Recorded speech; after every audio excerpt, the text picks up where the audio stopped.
published, 306 EDT, the 2nd of May 2018, updated, 1246 EDT, the 2nd of May 2018. Slain burglar Henry Vincent's fraudster father is living as the lord of the manor on a sprawling £1.7 million farm which his wife bought from a pensioner for a fraction of its true worth, Mail Online can reveal.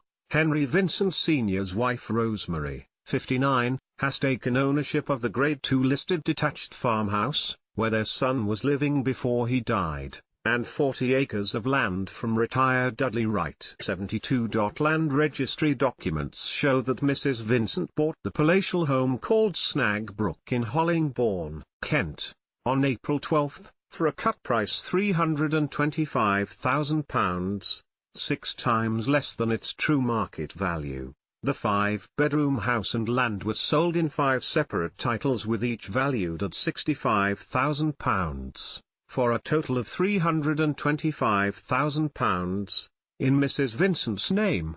The documents show. Slain Hither Green burglar Henry Vincent's father is living as the lord of the manor in a £1.7 million Grade 2 listed building in Kent, pictured, after his wife Rosemary bought the property for a knockdown price from a reclusive pensioner aged 72. Land registry documents show that Mrs. Vincent bought the palatial farmhouse called Snag Brook in Hollingbourne, Kent, and 40 acres of land on April 12, for just £325,000, 6 times less than its true market value. Estate agent says it's worth £1.7 million. Henry Vincent Sr., 59, left. A career criminal who has been jailed for a building scam where his gang preyed on pensioners and doing unnecessary building work, moved his caravan onto the estate with his wife Rosemary, 59, Wright. 2 years ago the Vincent's son Henry Jr., 37, Wright, was stabbed to death with his own screwdriver by pensioner Richard Osborne Brooks, 78, left, as he burgled the pensioner's home in Hither Green on April 4. No charges were brought against Mr. Osborne Brooks as the Vincents prepare for the controversial funeral of their burglar son tomorrow. Local estate agents have valued the sprawling site in the region of £1.7 million. Vincent Jr., 37, died as he robbed the home of Richard Osborne Brooks in Hither Green on April 4. He ended up being stabbed with his own screwdriver during a scuffle with the former RAC office manager. He collapsed and died after staggering onto the pavement. Back at the farm, imposing signs have been put up around the property reminding visitors they are not welcome, with warnings that CCTV has been installed. There are also signs proclaiming "Beware, German Shepherd" on patrol, and Mail Online saw 2 German Shepherds running freely in the grounds. Soon after the Vincents moved in around 2 years ago, Mr. Wright's cattle were sold and a long-serving farm worker, who had lived in a house in the grounds, was duly removed and lost his job. It is unclear how the 59-year-old career criminal Vincent Sr., who was jailed for being part of a gang who preyed on pensioners to carry out unnecessary building work, and opera-loving Mr. Wright met and came to be living on the property together. A former neighbor said that 3 years ago Vincent Sr. began work on the property and parked his caravan on the land where he slept while he was there. Mr. Wright is now believed to sleeping in a static mobile home on a long drive away from their main house, while the Vincents are thought to be staying in the caravan parked beside the house. A short time after Vincent Sr. and his flame-haired wife began living there, divorced father of one Mr. Wright wrote to his ex-wife Winifred Wright saying that their daughter Davina, 41, was being written out of his will. The Vincents began living on the farm, pictured, 2 years ago. It is unclear how career criminal Vincent Sr. and Mr. Wright, a divorced father of one, came to know each other. Mr. Wright's ex-wife Winifred Wright said that shortly after the Vincents moved in, Mr. Wright wrote to tell her that their daughter Davina, 41, was being written out of his will. Mr. Wright, 72, is reportedly living in this static caravan on the 40-acre site. Locals in Hollingbourne have also raised concern over the well-being of Mr. Wright, who was once a vocal member of their community, but is not now often seen in the village. A former neighbor said that 3 years ago Vincent Sr. began work on the property and parked his caravan on the land where he slept while he was there.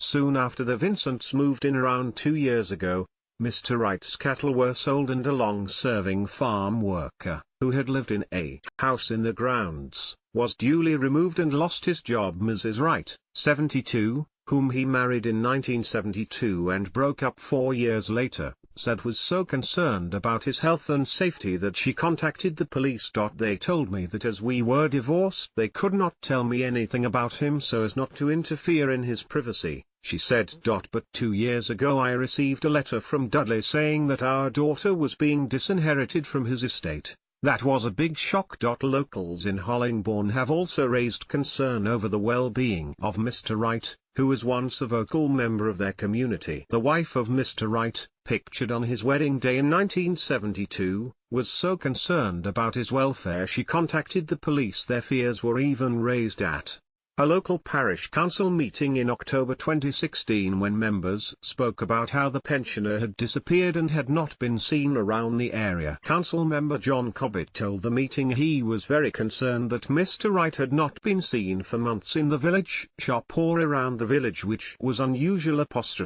He contacted the local police community support officer Dave Rowley to check on his welfare. But Mr. Rowley did not register any concerns for Mr. Wright. Mike Bedwell, leader of the parish council, said, "There are a lot of questions about Mr. Wright. He appears not to have a vehicle now and hasn't been seen for months. He used to be seen regularly out and about doing his shopping in the local convenience store and their owner was his friend. But he hasn't been in there for a couple of years and his friends and local residents have a lot of questions about what has happened to him. We are worried. He is an elderly gentleman who used to write a lot of complaining letters to the parish council, but they stopped suddenly. We have heard he is still living on the property, but there have also been rumours that he was in a mobile home, in care or living above a shop in Ashford.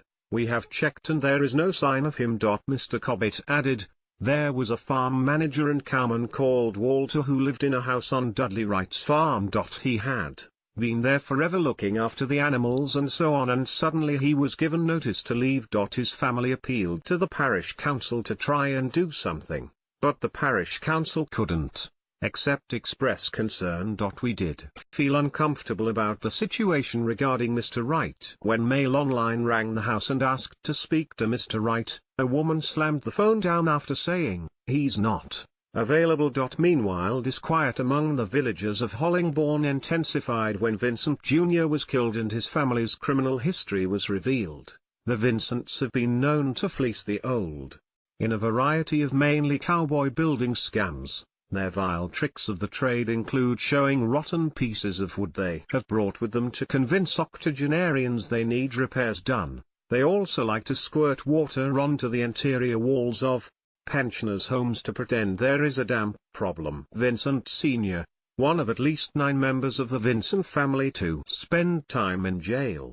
is a master of these dirty tricks. His last known prison sentence for such an offense ended only recently. In 2003 he, his son and 5 of his brothers were jailed for a total of more than 28 years between them for a £450,000 building scam. They would knock on the doors of elderly people telling them they had structural problems with their homes and quoting large fees to fix them. The victims were then pressured into paying, with some even being marched to the banks to withdraw funds. The Vincents are preparing for the controversial funeral of their son Vincent Jr., which will be held tomorrow. The family will hold a 2-day vigil around his body telling stories about him before planning a procession round the streets of south-east London. A source close to the family say it will be a big send-off costing in the region of £100,000. Pictured, friends and family of Vincent Jr. leave flowers and balloons at a memorial near the house in Hither Green where he died. Vincent Jr.'s friends and family, pictured, clashed with locals as they set up a shrine to the slain burglar in Hither Green, South London. only for residents living there to tear it down again. One woman in her 80s ended up signing over her £150,000 home to cover the cost of guttering and other building work. Just 5 years later, in 2008, he joined his son once again to swindle an 81-year-old man out of £72,000 for roof repairs. This time, however, he went on the run, leaving his son to take the rap, for which he was jailed. Vincent Sr. was caught in September 2010 and jailed for 6 years the following August. Now residents in the sleepy village of Hollingbourne say they are losing sleep at night knowing that a con man like Henry Vincent has become their neighbor. After his son, who had been here a lot, died, there was a steady procession of Vincents here. We wish they would just move on, but now they look like they are going to be around for a long time, and it is very unpalatable, said a neighbor who asked not to be identified. Mr. Wright and the Vincents declined to comment when approached by Mail Online.